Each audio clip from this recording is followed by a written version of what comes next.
Hello friend, welcome to our channel. आपका हमारे इस चैनल पर स्वागत है। आप अगर नए हैं हमारे इस चैनल पे तो सबसे पहले सब्सक्राइब करें और बेल आइकन दबा दें। बात करेंगे हिस्ट्री का सीरीज चल रहा है जिसमें हम अभी बात करेंगे। इससे पहले बौद्ध धर्म की बात कर चुके हैं। अब बात करेंगे जैन धर्म का इतिहास क्या था। What's the history of Jainism. Jainism का इतिहास क्या है ये आप देख रहे हैं। लोगो जो है ये लोगो है वर्धमान महावीर का। किसका? वर्धमान महावीर जो जैन धर्म के संस्थापक है। क्या तो इनको रियल कहा जाता है। तो जैन धर्म की बात करेंगे। चलिए स्टार्ट करते हैं। आप अगर हमारे चैनल पे अभी भी नए हैं तो सबसे पहले सब्सक्राइब कर लें और बेल आइकन दबा दें और नोटिफिकेशन ऑन कर लें, क्योंकि आपको अब तक सबसे पहले हमारी पहले वीडियो पहुंचे तो नोटिफिकेशन ऑन कर लें। लेट्स स्टार्ट करते हैं वीडियो। बात करेंगे जैन धर्म की। जैन धर्म में कुल कितने तीर्थकर हैं? 24 तीर्थकर जैन धर्म में। जैन धर्म में कितने तीर्थकर हैं? 24 तीर्थकर हैं, 24 तीर्थकर हैं। अब 24 तीर्थकर कौन कौन है?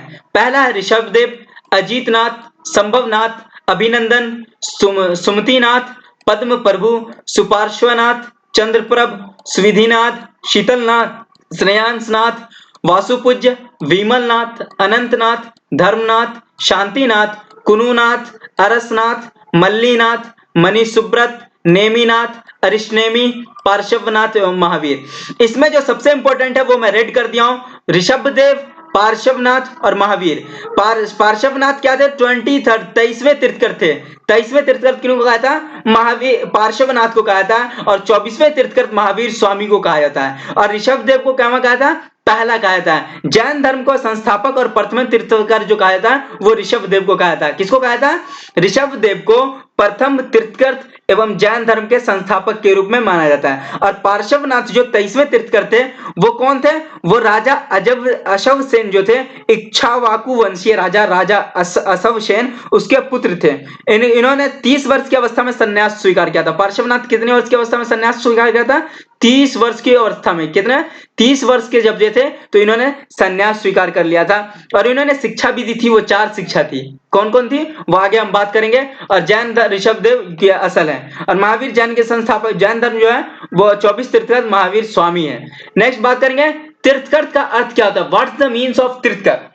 तो तीर्थकर कहते हैं किसको है? संसार सागर से पार कराने के लिए, संसार के सागर से पार कराने औरों को मार्ग बताने वाला, मतलब जो दूसरे को राह दिखाता है उसे तीर्थकर कहा जाता है। क्या कहा जाता है? संसार सागर से पार कराने के लिए औरों को जो मार्ग बताने वाला था उसे हम तीर्थकर कहते हैं। जैन धर्म में टोटल 24 तीर्थकर थे।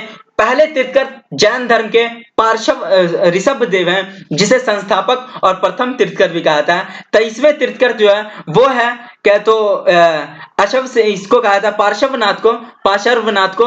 और 24वें तीर्थकर महावीर जैन को कहा था। पार्श्वनाथ किसके बेटे हैं? अशवसेन के बेटे थे जो इक्ष्वावंशीय राजा थे। ठीक है ना। 30 वर्ष की अवस्था में वो घर छोड़ देते हैं, मतलब सन्यासी जीवन स्वीकार करते हैं। नेक्स्ट है कि जैन धर्म के संस्थापक तथा पहले तीर्थकर ऋषभदेव थे। उनके आदिनाथ से जाना जाता है। किस नाम से ऋषभदेव को जाना जाता था? ऋषभदेव को आदिनाथ के नाम से जाना जाता था। ऋषभदेव ऋग्वेद में ऋषभदेव और आदिनाथ की चर्चा हुई है। ऋषभदेव का और आदिनाथ की चर्चा हुई है। ये दो नाम से ऋषभदेव को जाना जाता था, ऋषभदेव के नाम से और आदिनाथ के नाम से। ये किसमें है? ऋग्वेद में। ऋग्वेद प्राचीन सभ्यता का सबसे पुराना वेद है। जैन धर्म के 23वें तीर्थकर पार्श्वनाथ थे। काशी के इक्ष्वावंशीय राजा अशवसेन के पुत्र थे। पार्श्वनाथ ने 4 शिक्षाएं दी थी। कौन कौन शिक्षाएं दी थी? तो ये दी थी सत्य बोलो, मतलब सच बोलो। दूसरा चोरी ना करो। दूसरा क्या था? चोरी ना करो, ये कहा था। तीसरा है हिंसा ना करो। और चौथा संपत्ति ना रखो, मतलब सच बोलो, चोरी नहीं करना, हिंसा कोई नहीं करना और संपत्ति बिल्कुल नहीं रखना, धन बिल्कुल नहीं रखना है। नेक्स्ट है कि भगवान महावीर के बारे में बात करेंगे। भगवान महावीर 14वें तीर्थकर थे, महावीर स्वामी हुए। 14वें तीर्थकर महावीर स्वामी हुए। जैन धर्म का वास्तविक संस्थापक माना जाता है महावीर स्वामी को। ठीक है कि नहीं। महावीर स्वामी का जन्म कब हुआ? 540 ईस्वी पूर्व में हुआ था, वैशाली के निकट कुंडग्राम में। कहा हुआ था? कुंडग्राम वैशाली। और ये कहां है? बिहार में। कहां है? बिहार में हुआ था इसका क्या तो जैन धर्म का महावीर का क्या तो जन्म। इसके बचपन का नाम वर्धमान था। बचपन का नाम क्या था? वर्धमान था। बाद में इन्हें महावीर जैन कहा जाने लगा। महावीर जैन बाद में कहा जाने लगा। ये क्षत्रिय कुल के ज्ञातिक थे। ठीक है कि नहीं। इसके पिता का नाम सिद्धार्थ था। सिद्धार्थ इनके पिता का नाम था। और वज्जी संघ के प्रमुख सरदार थे। इनके पिता जो है वज्जी संघ के प्रमुख सरदार थे। इनकी माता का नाम था त्रिशला। त्रिशला कौन थी? लिच्छवी शासक जो चेटक थी उनकी बहन थी। इसके बड़े भाई का नाम था नंदीवर्धन। कौन था? नंदीवर्धन। पत्नी का महावीर स्वामी के पत्नी का नाम यशोदा था, पुत्री का नाम अन्नोजा प्रियदर्शनी और दामाद का नाम जमाली था। ये अन्नोजा प्रियदर्शनी के पति थे क्या तो जमाली, और इन्हीं का दामाद था जमाली दामाद था महावीर स्वामी के, और स्वामी की पत्नी का नाम यशोदा, पिता का नाम सिद्धार्थ और माता का नाम त्रिशला। और पत्नी कौन थी? यशोदा थी। ठीक है कि नहीं? ये थे ये। महावीर स्वामी ने 30 वर्ष की अवस्था में गृह त्याग कर दिया। कौन? कितनी अवस्था में? 30 वर्ष की अवस्था में इन्होंने गृह त्याग कर दिया। और नंदीवर्धन में भी किसने किया था? और पार्श्वनाथ ने भी 30 वर्ष की अवस्था में किया था। उस समय तक उनके पिता देहांत हो चुके थे। उनके पिता जब यह गृहस्थ जीवन त्यागने के लिए बात की तो पिता देहांत हो चुके थे, मर चुके थे। 30 वर्ष के बाद अपने बड़े भाई कौन थे महावीर के? नंदीवर्धन थे। उससे आज्ञा लेकर घर गृहस्थी त्याग कर दिया। अब वो घर छोड़ दिए। 12 वर्ष तक कठोर तपस्या की। कितने वर्षों तक? 12 साल तक। अगर कोई सवाल पूछे कि कितने साल तक महावीर जैन ने तपस्या की, तो 12 वर्षों तक। 12 वर्षों तक क्या तो तपस्या करने के बाद 42 वर्ष की अवस्था में जब ये 30 साल में निकले, तो 12 साल कठिन तपस्या करने के बाद 42 साल की अवस्था में इन्हें जिरंबिका ग्राम के नजदीक रिजुपालिका नदी के किनारे, रिजुपालिका नदी के तट पर एक साल वृक्ष के नीचे कैवल्य मतलब होता है ज्ञान प्राप्त हुआ। ज्ञान प्राप्ति के बाद महावीर को किन चीज के नाम से कहलाने लगे? जीन मतलब विजेता कहलाने लगे, अरहत पूज्य कहलाने लगे, और निग्रंथ बंधनहीन, कोई बंधनहीन हो चुके थे। तो ये इन्हें क्या तो ज्ञान की प्राप्ति के बाद कहलाने लगे। कौन सी उम्र में ज्ञान की प्राप्ति हुई? 12 साल की कठोर तपस्या के बाद 42 वर्ष की अवस्था में हुई थी। जिरंबिका नदी के किनारे, जिरंबिका नदी ग्राम के निकट, रिजुपालिका नदी के किनारे। किसके? रिजुपालिका नदी के किनारे। नेक्स्ट है कि महावीर स्वामी ने अपने धर्म या केंद्र यानी अपनी जो विचारधाराएं थी उसका प्रचार प्रसार करने के लिए वैशाली को बनाया। कौन सा बनाया प्रचार प्रसार के लिए? वैशाली को बनाया। महावीर के प्रथम अनुयायी उनके दामाद जामिल बने। कौन बने? दामाद जामिल बने प्रथम अनुयायी, ये पुरुष में। और प्रथम महिला जो बनी थी वो चंपा बनी थी। कौन बनी थी? चंपा जैन धर्म की प्रथम महिला अनुयायी थी। और जैन धर्म के प्रथम महिला पुरुष अनुयायी थे वो थे दामाद उनके जामिल, जो क्या तो इसके उनकी जो बेटी थी अनुजा प्रियदर्शनी, उनके पति थे। महावीर स्वामी ने अपने उद्देश्य किस भाषा में दिए? प्राकृत भाषा में दिए। उनकी ग्रंथ भी प्राकृत भाषा में लिखी है। उनकी ग्रंथ भी कौन सी भाषा में थी? प्राकृत में थी। और उपदेश किस में दिया? प्राकृत में। महावीर स्वामी ने त्रिरत्न दिए। कौन कौन? सम्यक ज्ञान, सम्यक दर्शन और सम्यक आचरण। कौन कौन दिया? सम्यक ज्ञान, सम्यक क्या तो दर्शन, सम्यक आचरण। उन्होंने बोला कि सम्यक ज्ञान प्राप्त करो यानी सही ज्ञान प्राप्त करो। सम्यक ज्ञान का मतलब सही ज्ञान प्राप्त करो। सम्यक दर्शन प्राप्त करो यानी जो चीजें देखो, अच्छी चीजें देखो, फिर उन्हें बोला कि सम्यक आचरण करो। सम्यक दर्शन प्राप्त करो। सम्यक आचरण इस तरह सुधारो कि दूसरों को कष्ट न पहुंचे, दूसरों का दिल न दुखे। आपका आचरण इस तरीके से होना चाहिए कि कोई दूसरा आपको देख करके कहे नहीं इस तरह का मेरा आचरण होना चाहिए। वैसा आचरण बनाओ, वैसा दर्शन रखो, वैसी दृष्टि रखो जो अच्छी चीजों को देखो। ठीक है कि नहीं? और ऐसा कहे तो ज्ञान प्राप्त करो जो सही ज्ञान हो। ये बात क्या था? महावीर स्वामी ने त्रिरत्न दिए थे। नेक्स्ट है कि महावीर स्वामी ने पार्श्वनाथ द्वारा दिए गए 4 महाव्रतों में 5वां महाव्रत अपना जोड़ा। 4 महाव्रत दिए थे। क्या क्या दिए थे? अहिंसा, हिंसा ना करो, सत्य, अप्रिग्रह और अस्तेय। इन्होंने ब्रह्मचर्य जोड़ा। कौन जोड़ा? ब्रह्मचर्य जोड़ा। के ब्रह्मचर्य किसने जोड़ा? वो जोड़ा महावीर स्वामी ने। 4 था कि अहिंसा ना करो, सत्य बोलो, जरूरत से अधिक संपत्ति ना इकट्ठा करो, अस्तेय चोरी ना करो, और ब्रह्मचर्य जोड़ा। जैन धर्म में ईश्वर की मान्यता बिल्कुल नहीं थी, यानी कि इच्छा अनुसार ईश्वर नहीं है, और आत्मा में विश्वास रखते थे। जैन धर्म किसमें विश्वास रखता था? आत्मा में विश्वास जैन धर्म रखता था।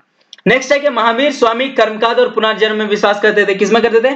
यानी कर्म जैसा आप करेंगे वैसा फल मिलेगा, पुनर्जन्म नहीं होता है। ऐसा इन्होंने महावीर जैन में बात की गई है, जैन धर्म में बात की गई है। जैन धर्म ने सप्तभंगी ज्ञान के अन्य नाम सायवाद और अनेकतावाद है। जैन धर्म के सप्तभंगी ज्ञान के अन्य नाम क्या है? सायवाद और अनेकांतवाद है। 72 वर्ष की आयु में भगवान महावीर की मृत्यु हो जाती है। कितने साल की उम्र में? 72 साल की उम्र में इनकी मृत्यु हो जाती है। 468 ईस्वी पूर्व बिहार राज्य के कौन से? पावापुरी में इनकी मृत्यु हो जाती है। पैदा भी मतलब क्या तो जन्म भी बिहार में हुआ, वैशाली कुंडग्राम में, और मृत्यु पावापुरी बिहार में हुई। जैन धर्म के आध्यात्मिक विचार सांख्य क्या है? प्रतिपादक कपिल मुनि से लिया गया है। सांख्य दर्शन के थे। विचार क्या था? सांख्य दर्शन का था। बौद्ध धर्म का विचार क्या था? न्याय दर्शन से था। महावीर स्वामी ने पावा में अपने 11 प्रमुख अनुयायी के एक साथ संघ की स्थापना के लिए ये 11 शीर्ष गंधर कहे जाते हैं। 11 जो शीर्ष थे उनके अपने, वो क्या कहलाते हैं? गंधर कहलाते हैं। क्या कहलाते हैं? गंधरों को गंधर थे 11। ठीक है कि नहीं? और क्या है तो जैन धर्म मानने वाले प्रमुख राजा थे उदयन, चंद्रगुप्त मौर्य, कलिंग नरेश खारवेल, चंदेल शासक, राजपूत शासक, अमोघ वर्ष इत्यादि। और इन 11 गंधर्वों को केवल एक गंधर सुधर्मन ही महावीर स्वामी की मृत्यु के बाद जीवित भी रहे। अब महावीर के टाइम में कितने थे? 11 गंधर्व थे, उनमें से एक ही गंधर्व बचता है सुधर्मन, जो महावीर के बाद जीवित रहता है। नेक्स्ट है कि 4वीं शताब्दी ईस्वी पूर्व में मगध में 12 वर्षों तक भीषण अकाल पड़ जाता है। मगध में क्या होता है? 12 साल तक भीषण अकाल पड़ जाता है, कोई फसल नहीं उपजती है। तो जिसमें भद्रबाहु क्या करता है? अपने अनुयायी को लेकर कर्नाटक चला जाता है। कहां चला जाता है?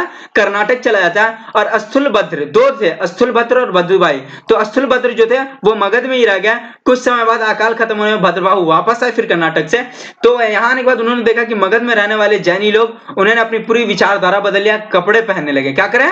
कपड़े पहनने लगे। स्थूलभद्र वाले कपड़े पहनने लगे और अलग तरह से रहन सहन शुरू कर दिया।